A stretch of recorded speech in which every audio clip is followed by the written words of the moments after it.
welcome back to the Honor Recipe and to another edition of AEW Dynamite Out of 10. And of course, a special episode of Dynamite this week on a Tuesday, because of reasons I'm not living in America, so I don't know. But yeah, a big show. Of course, you had the pre-show as well, already Kingston versus Minoru Suzuki leading into it. Adam Copeland's first match in AEW, but yeah, we started things off with Kingston versus Suzuki. Kingston getting a win in the night's opening contest, a physically grueling match between two of the most respected men in pro wrestling. Kingston continued his recent winning race, retaining his title against one of the most physically punishing competitors in the industry, further proving his own toughness while setting the tone for the rest of the show. These two did not further any storylines. It was just two great wrestlers beating the life out of each other for no other reason to drum up interest for the show. As a die-hard AEW faithful, we were already going to tune in. So yeah, the show of respect between two great men was a great touch and evidence of why they are beloved as they are. But yeah, 7 out of 10. A fun start to the show. We knew exactly what we were going to get between these two, and boy, oh boy, did we get it. It was fun stuff. Kingston was always going to retain, and yeah, kind of just there to lead into the main show, and I think it did its job well. So yeah, I'm going to give it a 7 out of 10. Before it's time for Bryan Danielson versus Swerve Strickland to start the main show, Bryan Danielson cashed in his ticket to Saturday's Collision and a date with the TNT champion with a victory in the night's opening contest, an action-packed contest as per, and he used Prince Nana's crown for a tainted victory, only for Hangman Adam Page to keep him from doing so. The distraction allowed Danielson to roll Strickland with a Psycho knee for the win. Strickland continues to prove he is a main event level talent, with Joe stealing matches like this against former world champions. Danielson's one of the best wrestlers of all time. Swerve never once looked like he was outmatched or outclassed. Strickland rose to the occasion again, and his future could not be brighter. But I think, yeah, Danielson getting the win here.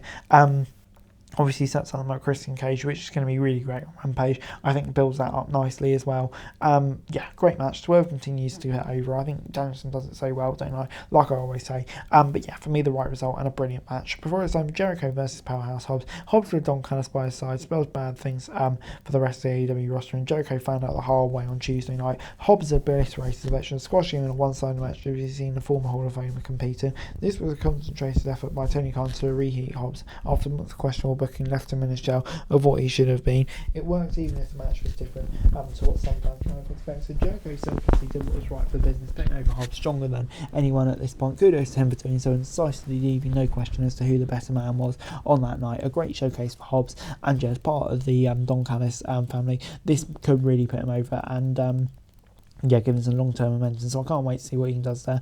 And Jack gets a 7 out of 10 from me. This was really good stuff. Before it's time for the International Championship match between Orange Cassidy and Rey Fenix, following news that Moxley was unfortunately still not medically anticipated, Cassidy stepped up and he legitimised title of last year, of course, and it looks like he's going to do it again, because he won the bout with a fast paced amount with a freshly squeeze to get the win. The booking decision unexpectedly paid off. Cassidy's descent into suppression over losing the title in the first place, and essentially reset things to the point where they were prior to All Out. Considering the injury suffered by both Moxley and Phoenix, it's kind of been a bit of a shame how it's all worked out, but Cassidy getting about, hopefully he can maintain consistency, see where it all goes, whether it'll go back to Mox or not, who knows. But yeah, it gets a 7 out of 10 from me. I think Phoenix taking it off, obviously with knee injuries, it's the right decision, and yeah, Cassidy, be nice to see him go back to defending the title every week and banging matches, because yeah, we all love that. Before Wardlow made his second consecutive appearance on Dynamite, squashing Matt Sydal in a match that ended via referee sausage, he continued to exit spot tape upon a closer look that read MJF. Yes please, we all want that. But yeah, bit of a shame to see Matt Sydal get squashed, because he's great,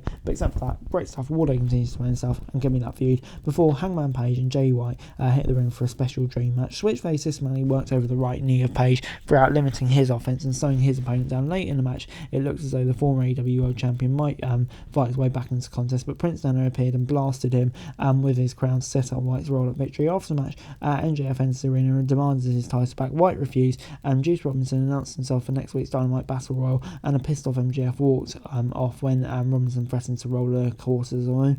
The match was good and gave White a necessary win. Nana's involvement ensure Page and Strickland will continue their program, and their issues between MJF and Switchblade escalated afterwards. This was controversial line about courses and everything going on at the moment, but added gravity to the situation, and if MJF was alright with it, I think yeah, it's okay. I'm not going to go too much into it, but yeah, in the absence of Adam Cole, they're doing their job, I suppose. But yeah, this was a really fun match, interesting bit afterwards that maybe took away from it, maybe not, with everything going on in the world at the moment. So yeah, I'm going to give it a 7 out of 10. It was a great match, of course it was, between these two, and yeah, the stuff afterwards is really hearting it up. But yeah, great match. Jay White continues to gain momentum as well.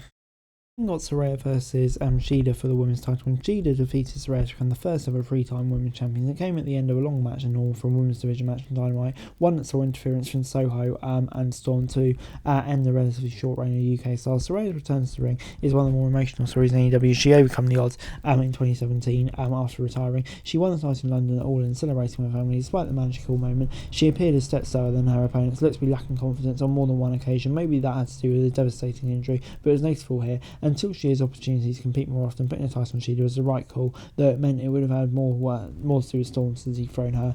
But yeah, it gets 7 out of 10 from me. I thought Saraya, considering that does a really good job here, I would say as well. Shida getting the win, though, for me, the right decision. I can't wait to see what she can do with the belt again. Huge props to her. Adam Copeland then took on Luchasaurus in his AEW debut in a physical main event. Copeland obviously getting the win. Both men clubbed each other, really laying in the strikes for what was better than expected. Botch interference from Cage, set out the babyface win, and an attempted beatdown was thwarted by Danielson and the BCC. Danielson ultimately tapped out Cage previewing Saturday's TNT title match on Collision. This was a nice introduction to the ring work of Copeland at this point in his career, and an idea of what heel Luchasaurus is capable when filling a McGraw greater than the undefined backup. Danielson v Cage on Collision is certainly going to be worth tuning in for, that's for sure. And yeah, it gets 7 out of 10 from me. It was nothing spectacular, but I don't think it's ever going to be really for his TV debut against kind of a mid-card heel. But yeah, I thought it worked solidly enough, show what we can do, and a fun ending as well, setting up Collision. And overall, Dynamite gets 7 out of 10 from me. A really good episode of Dynamite, I thought, this week. Just throughout quality segments, throughout setting stuff up. I think AEW definitely building up nicely to full gear now. Lots going on. Yeah, gets 7 out of 10 from me. Great to see Edge back in the ring again. Just a good show in general. But anyway, guys, that's it. Share, score, and it's also daily wrestling news and content channels. Greatly appreciated. Thanks very much for watching. Peace.